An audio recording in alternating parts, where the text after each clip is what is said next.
Assalamualaikum warahmatullahi wabarakatuh. Apa kabar teman-teman kelas 4 semuanya? Ibu berharap semoga kalian selalu sehat semuanya dan selalu dalam lindungan Allah Subhanahu wa taala. Semoga kalian tetap semangat dalam pembelajaran daring ini ya, teman-teman. Baik, pada kesempatan kali ini kita akan belajar tema 4, subtema 2. Muatan pembelajaran PPKN yaitu KD 3.1, muatan IPA KD 3.8, dan muatan Indonesia KD 3.8. Simak penjelasan Bu Guru ya teman-teman.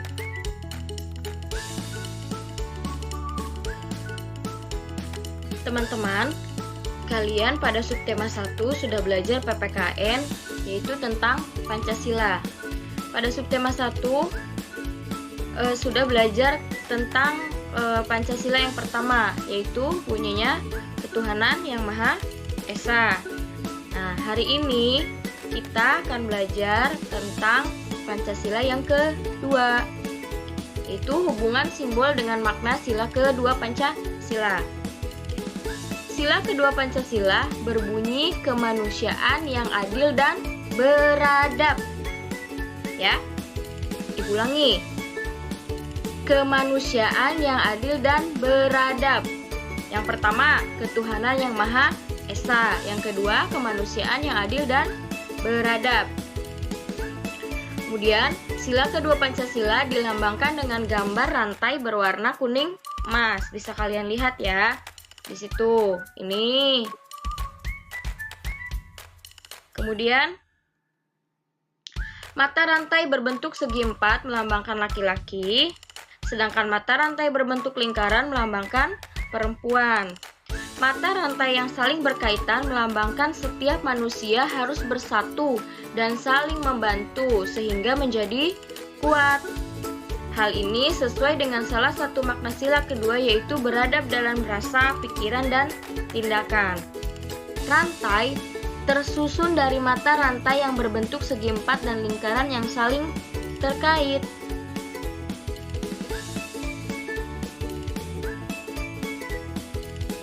Kemudian ada makna sila kedua Pancasila. Berikut ini adalah contoh perilaku yang sesuai dengan makna sila kedua Pancasila.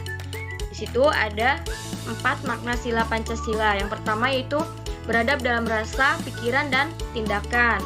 Contoh perilakunya tidak berprasangka buruk kepada orang lain, tidak mengejek orang lain atau teman ya. Kemudian makna sila kedua Pancasila yang kedua yaitu mengutamakan kebenaran dan keadilan.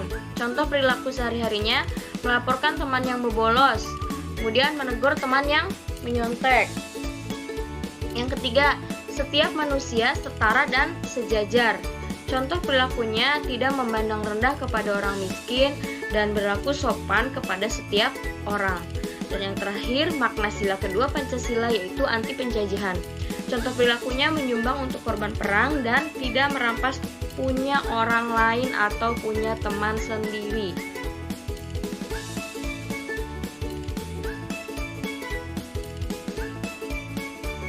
Selanjutnya kita akan belajar pelajaran IPA, ilmu pengetahuan alam, yaitu tentang penerapan teknologi pada pemanfaatan sumber daya alam.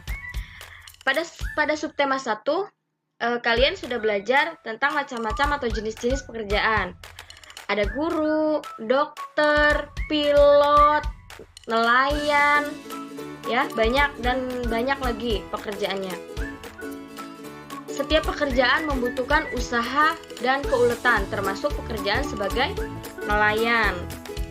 Salah satu teknologi yang dibutuhkan nelayan yaitu teknologi menangkap ikan. Teknologi yang digunakan untuk menangkap ikan yaitu teknologi tradisional dan teknologi modern. Yang kita bahas yaitu sekarang kita akan membahas tentang teknologi tradisional dan teknologi modern pada pekerjaan sebagai nelayan. Yang pertama yaitu tentang teknologi tradisional pada pekerjaan nelayan.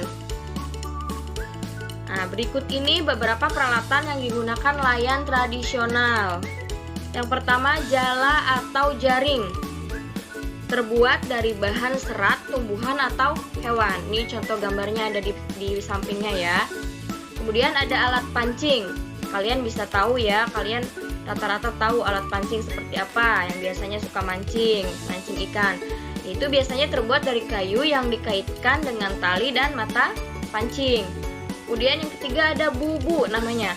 Terbuat dari bambu yang dianyam berbentuk bulat panjang dan ditenggelamkan di dasar sungai atau laut. Ini contohnya ada gambarnya. Dan yang terakhir ada tombak. Terdiri dari sebatang kayu, tali penarik, dan mata tombak. Tombak dilemparkan ke dalam air, kemudian tali penarik ditarik jika sudah mendapatkan ikan.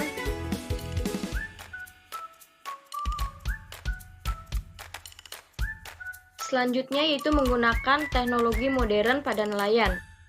Berikut ini beberapa peralatan yang digunakan nelayan modern. Yang pertama yaitu menggunakan radar.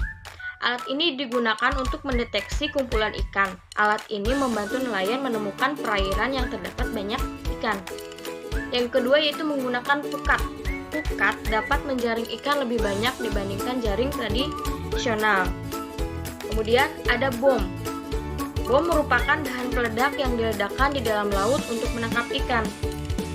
Nah, teman-teman, walaupun menggunakan teknologi modern, tetapi penggunaan pukat dan bom itu banyak merugikan ya, teman-teman, apalagi kerugiannya untuk alam itu sendiri.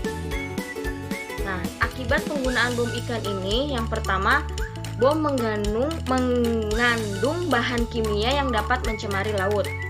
Kedua, ledakan bom menghancurkan terumbu karang dan ekosistem di bawah laut.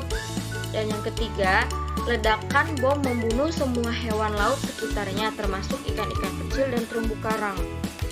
Nah, ada lagi akibat penggunaan pukat, yaitu pukat yang besar dan berat dapat merusak terumbu karang dan ekosistem laut. Kemudian yang kedua, hewan laut lainnya ikut terjaring sehingga jumlahnya semakin berkurang atau punah. Kemudian ada dampak pemanfaatan teknologi bagi keseimbangan alam.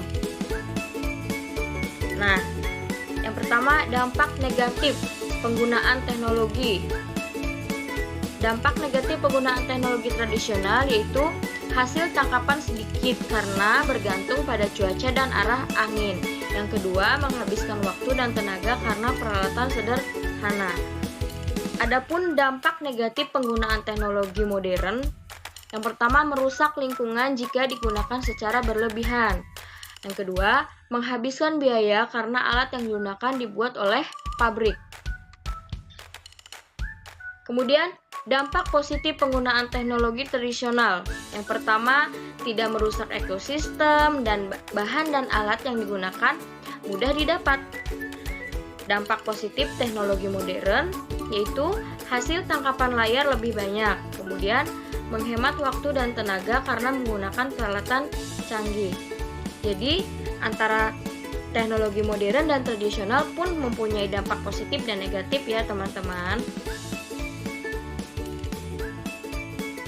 Kemudian pada pelajaran bahasa Indonesia kita akan belajar tentang inti cerita dalam buku sastra.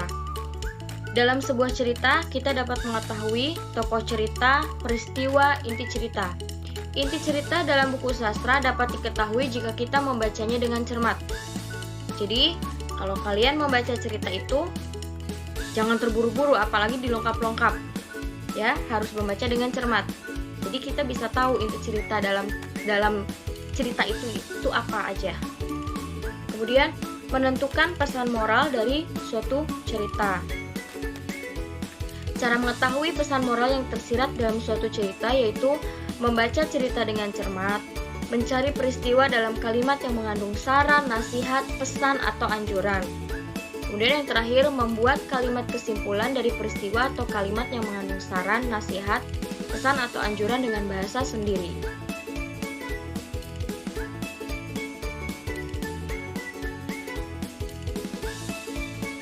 Kemudian ada tugas untuk tanggal 6 November 2020, bisa kalian baca sendiri. Ya. Dan ini tugas B-nya untuk tanggal 10 November.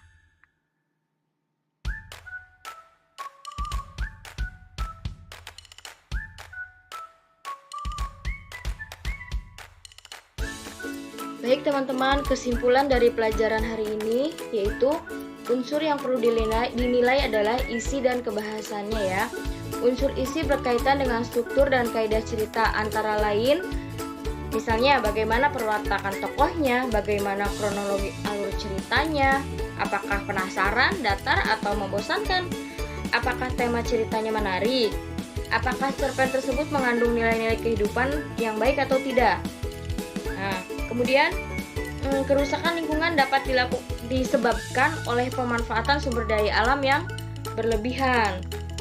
Nah, ada sila kedua Pancasila yang berbunyi kemanusiaan yang adil dan beradab, yang dilambangkan dengan rantai yang terangkai melingkar.